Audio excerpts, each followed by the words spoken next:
कक्षा 10वीं के सभी विद्यार्थियों को नमस्कार। आप सभी का सेंट एंजल्स पब्लिक स्कूल की ऑनलाइन कक्षा में स्वागत है। हमें उम्मीद है कि आप सब स्वस्थ होंगे और प्रार्थना भी है कि आप सब लॉकडाउन का पालन करें, अपने घरों में रहें, सुरक्षित रहें। आज मैं आपके सामने कक्षा 10 का हिंदी व्याकरण का कक्षा 10वीं का हिंदी व्याकरण का टॉपिक पत्र लेखन हम कर रहे हैं और पत्र लेखन में संपादकीय पत्र हम करने जा रहे हैं। संपादकीय पत्र जो है वो संपादक को लिखे जाते हैं। जो कल मैंने होम असाइनमेंट के रूप में आपको एक पत्र दिया था उसी को आज हम हल करने जा रहे हैं। देखिए, क्वेश्चन कुछ इस प्रकार है। किसी समाचार पत्र के संपादक को पत्र लिखकर बताइए कि आपके शहर में गुंडागर्दी बढ़ गई है।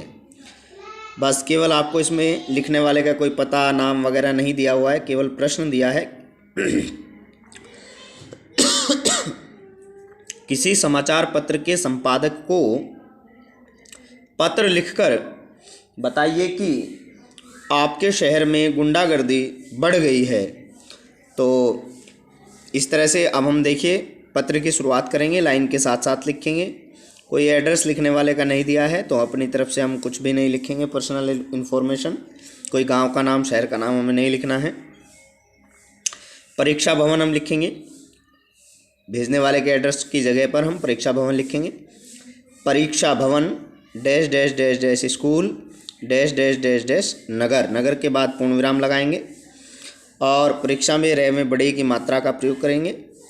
परीक्षा भवन मिलाकर लिखेंगे, लाइन के बिल्कुल साथ साथ लिखेंगे, जरा सा भी इधर ना हो राइट साइड में। परीक्षा भवन dash dash school dash dash नगर 14 मई कॉमा थोड़ा स्पेस देंगे 2020। इस तरह से अब तक आपको कोई लाइन नहीं छोड़नी थी। परीक्षा भवन dash dash school dash dash नगर डेट, उसके बाद आप एक लाइन छोड़ेंगे। हमें पत्र लिखना है संपादक को, तो सेवा में संपादक महोदय, सेवा में पर अंकी बिंदी कोमा, उसके बाद बिल्कुल उसके नीचे से ही संपादक महोदय कोमा, उसके बाद दैनिक भास्कर कोमा अबस नगर, नगर का हमें दैनिक भास्कर का पता नहीं दिया हुआ है, कोई भी किसी भी तरह का स्थान का नाम नहीं है तो अबस नगर लिख देंगे। उसके बाद एक लाइन छोड़ेंगे, एक लाइन छोड़ने के बाद में विषय लिखेंगे, क्योंकि जो भी औपचारिक पत्र हैं सभी में विषय लिखा जाता है। औपचारिक का भी ये एक भेद है। संपादकीय पत्र तो चाहे प्रार्थना पत्र हो, चाहे संपादकीय पत्र हो, चाहे शिकायती पत्र हो, चाहे कार्यालयी पत्र हो, सभी में विषय जरूर लिखा जाता है। तो विषय शहर में बढ़ती गुंडागर्दी के संबंध में, इस तरह से, क्योंकि यहाँ देखिए क्वेश्चन में आपको लिखकर बताइए कि आपके शहर में गुंडागर्दी बढ़ गई है, तो गुंडागर्दी के विषय में बताना है। तो विषय में हम लिखेंगे शहर में बढ़ती गुंडागर्दी के संबंध में के बाद आप पूर्ण विराम जरूर लगाएंगे। विषय को एक ही लाइन में, एक ही वाक्य में हमें बनाना है। तो इस तरह से यह विषय हो गया। विषय के पहले हमने एक लाइन छोड़ी थी, बाद में भी एक लाइन छोड़ देंगे।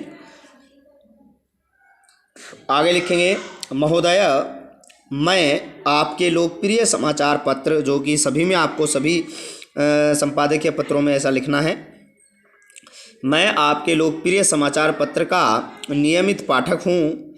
मैं आपके प्रतिष्ठित समाचार पत्र के माध्यम से, ये लोकप्रिय समाचार पत्र का नियमित पाठक हूँ, ये लाइन आपको सभी में लिखनी है लगभग। अब आप आगे देखिए, मैं आपके प्रतिष्ठित समाचार पत्र के माध्यम से, अब माध्यम से आप ऐसे भी लिख सकते थे। देखिए मैंने लिखा है पहले, ये देखिए, माध्यम से शहर में बढ़ रही गुंडागर्दी के बारे में बताना चाहता हूँ। या आप ऐसे भी लिख सकते थे कि मैं आपके प्रतिष्ठित समाचार पत्र के माध्यम से संबंधित अधिकारियों का ध्यान व प्रशासन का ध्यान जो है शहर में बढ़ रही गुंडागर्दी की ओर दिलाना चाहता हूँ, ऐसे भी आप लिख सकते थे। लेकिन यह बात हमने अब की बार इस पत्र के लास्ट में लिख दी है, क्योंकि आपको हर तरीके से पता होना चाहिए। प्रतिष्ठित समाचार पत्र के माध्यम से शहर में बढ़ रही गुंडागर्दी के बारे में बताना चाहता हूँ। आजकल शहर में गुंडागर्दी बढ़ती जा रही है। लोगों को जान और माल माने सामान की, धन की, जान माल की रक्षा करना अत्यंत कठिन होता जा रहा है। आए दिन ये असामाजिक तत्व मारपीट तथा छुरेबाजी करते रहते हैं। मारपीट करते रहते हैं, कभी गोली लगा देते हैं कनपट्टी पर, कभी बंदूक लगा देते हैं, कभी छुरा लगा देते हैं और जो भी होता है उसे लूट कर ले जाते हैं और मारते बहुत हैं। तो इस तरह से लिखेंगे आप बहुत ही अच्छे तरीके से बना करके। आए दिन ये असामाजिक तत्व मारपीट तथा छुरेबाजी करते रहते हैं, महिलाओं के साथ अभद्र व्यवहार भी करते हैं। अभद्र माने अशिष्ट व्यवहार, यानी जो व्यवहार करने योग्य न हो उस ऐसा व्यवहार भी करते हैं।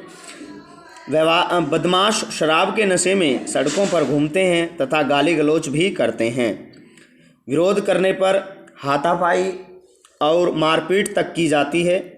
लोगों का जीना मुहाल हो गया है या दुष्कर हो गया है या कठिन हो गया है, ऐसे भी आप लिख सकते हैं कि लोगों का जीना कठिन हो गया है।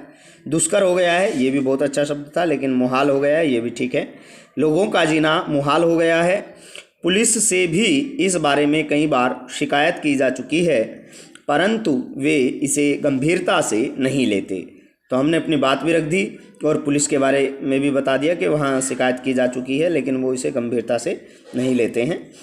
अब आप नेक्स्ट पैराग्राफ बना करके लिखेंगे। अब हम अनुरोध करेंगे। अतः आपसे अनुरोध है कि इसे अपने समाचार पत्र में प्रकाशित करने की कृपा करें ताकि संबंधित अधिकारियों का ध्यान इस ओर आकर्षित हो या आकृष्ट हो और वे इसके समाधान हेतु आवश्यक कदम उठाएं। अब बिना लाइन छोड़े लिखेंगे सा धन्यवाद विस्मयादिबोधक चिन्ह। उसके बाद आप एक लाइन छोड़ देंगे। एक लाइन छोड़ने के बाद लिखेंगे भवदीय। नाम इसमें नहीं दिया गया है तो क ख ग लिख देंगे। तो इस तरह से मैंने आपको ये पत्र बताया। ये संपादकीय पत्र था। किसी समाचार पत्र के संपादक को पत्र लिखना था जिसमें हमें गुंडागर्दी, अपने शहर में बढ़ी गुंडागर्दी के बारे में बताना था। तो इस प्रश्न में किसी भी तरह का कोई पता नाम वगैरह नहीं दिया हुआ है, तो आपको यह बिना नाम पते के ही इस तरह से अपनी बिना अपनी पर्सनल इन्फॉर्मेशन के आपको ये पत्र लिखना है। सिस्टमेटिक लिखना है। जहाँ कोमा आना है वहाँ कोमा लगाना है, जहाँ पूर्ण विराम आना है वहाँ पूर्ण विराम लगाना है। बड़ी की मात्रा आदि चीज़ों का ध्यान रखना है। सेवा में पर अंकी बिंदी अवश्य लगाना ना भूलें। विषय से पहले और बाद में एक एक लाइन छोड़ना न भूलें। नगर के बाद पूर्ण विराम अवश्य लगाना है। तो इस तरह से ये पत्र जो है आपको मैंने समझाया और इस पत्र को आप कम से कम 4 बार आप लिख कर देखें। अवश्य 4 बार आप लिख कर अपनी रफ नोटबुक में देखें, क्योंकि 4 बार लिखने से आपको जो इस शब्द में जो इस पत्र में नए शब्द प्रयोग किए हैं वह आपके दिमाग में बैठ जाएंगे। वाक्य बनाने आपको आ जाएंगे और कुछ थीम आपके दिमाग में बन जाएगी पत्र की। तो इस तरह से संपादकीय पत्र वैसे इम्पोर्टेंट होता है, क्योंकि यह पत्र जो है अवश्य ही परीक्षाओं में पूछे जाते हैं। ज़्यादातर उम्मीद रहती है कि संपादकीय पत्र में से एक पत्र अवश्य आता है। तो इस तरह से जितने भी संपादक पत्र हैं सभी को आप 3-3, 4-4 बार लिख कर देखें। तो इस पत्र को अवश्य ही 4 बार आप लिख कर देखेंगे। मुझे उम्मीद है आपको समझ में आया होगा। और जो कल पत्र हम आपको देंगे होम असाइनमेंट के रूप में, जो आज देंगे, वह आप लिखेंगे अपनी तरफ से और फिर उसका मिलान करेंगे। तो ऐसा नहीं है जैसा मैंने बताया है लिखा है ऐसे ही लिखा जा सकता है। आपकी कोई भी शब्दावली हो सकती है, आपका कोई भी किसी भी तरह से आप लिख सकते हैं, लेकिन लिखने का जो तरीका है, जो फॉर्मेट है, उसे आप ढंग से लिखें बिल्कुल तरीके से। जहाँ लाइन छोड़नी है वहाँ लाइन छोड़े। जिन शब्दों का हमें संबोधन आदि में प्रयोग करना है उनका करें। तो इस तरह से आप पत्र लिखें। बहुत बहुत धन्यवाद।